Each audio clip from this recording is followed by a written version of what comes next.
Assalamu alaikum, dear students. Dear students, this lesson is video lesson is for the students of class 8. The subject is English and the topic is Porus and his elephant. Dear students, it's a poem. We will discuss its summary in this part. Porus and his elephant.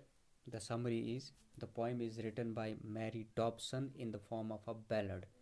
ये जो poem है, ये जो नज़म है, ये लिखी है मैरी डॉब्सन ने। ये असल में एक जज्बाती गीत है जिसे हम बैलड कहते हैं। इन this ballad the poet narrates the story of a king and his elephant. इस जज्बाती गीत में ये जो शायर है हमारे सामने एक कहानी लेके आता है, एक बादशाह और उसके हाथी की। It is a story of king Porus who went to fight against the army of Alexander the Great in order to defend his nation।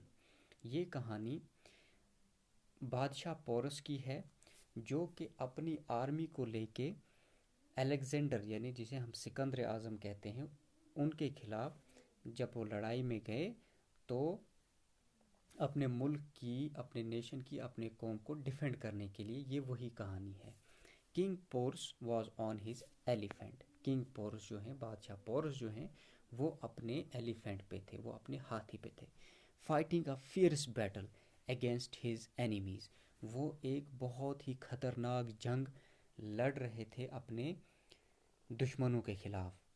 Suddenly, अचानक, द किंग गॉट वाउंडेड। जो बादशाह है वो ज़ख्मी हो गया एंड फेल डाउन और नीचे गिर गया।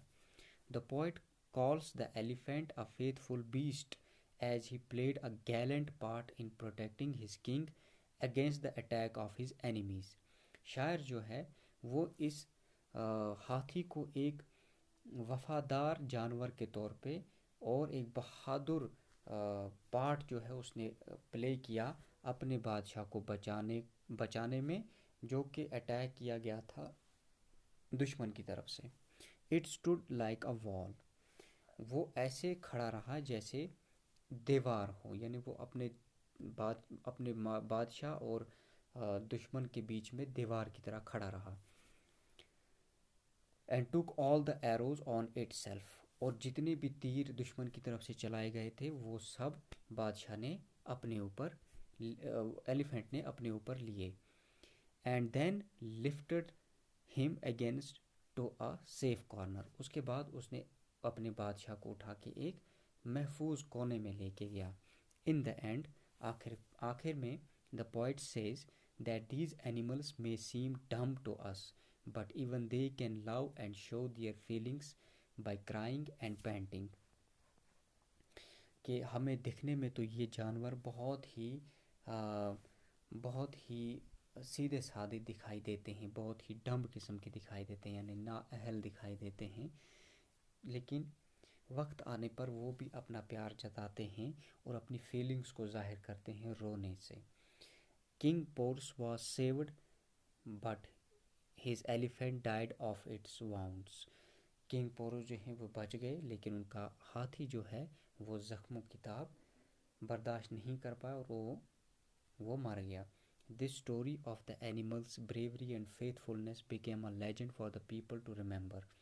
ये कहानी एनिमल की, इस जानवर की बहादुरी और इसकी सच्चाई और इसकी वफादारी को लेके एक ज़िंदा मिसाल बन गई और लोगों के लिए ये ऐसी मिसाल बन गई कि आने वाले लोग जो हैं वो उसको याद करते थे बतौर वफादारी की, यानी वफादारी की एक मिसाल बन गई। मैं फिर से एक बार ये समरी आपके लिए पढ़ता हूँ। The poem is written by Mary Dobson in the form of a ballad. In this ballad the poet narrates the story of a king and his elephant. It is a story of King Porus who went to fight against the army of Alexander the Great in order to defend his nation. King Porus was on his elephant, fighting a fierce battle against his enemies. Suddenly, the king got wounded and fell down. The poet calls the elephant a faithful beast as he played a gallant part in protecting his king against the attack of his enemies. It stood like a wall and took all the arrows on itself and then lifted him against to a safer corner.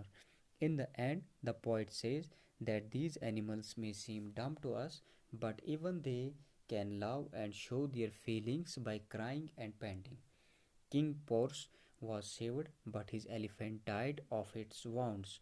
This story of the animals' bravery and faithfulness became a legend for the people to remember. Dear students, that's all for today. Thank you. Have a nice day.